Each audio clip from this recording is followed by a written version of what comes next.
Ngaphambi kokuningi amaphoyisa uqapha ezokuphepha enkabeni yedolobha laseGoli ngesikhathi kunemigubho yokuhlukanisa unyaka. Nabantu bebegcwele imigwaqo bejabulela unyaka omusha. Bakhona-ke nosikhwihli phambana nobhoko abagcine bekhalelwa amasongo kasigonyela ngenxa yohluleka ukuziphatha.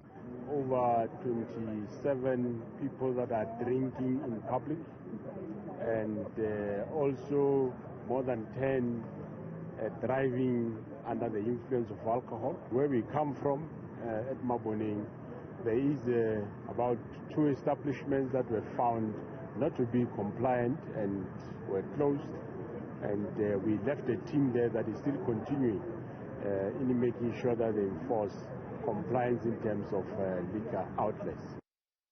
Bangaphezulu ka-350 ama-ambulance abejutshwe umnyango wezempilo ukulindela noma ngabe sinjani isimo esiphuthumayo.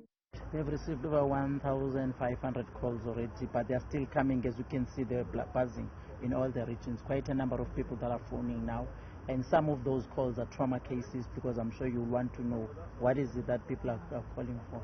It's trauma cases, it's suicides and gunshots. Beqinile zokuphepha nakwezinye ifundazwe.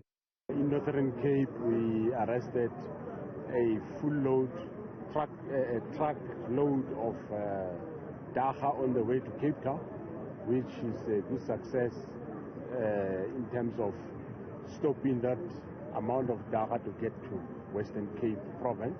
Ukhomishana uthi bagculisekile ngomsebenzi wenziwa amaphoyisa kuzo zonke ifundazwe.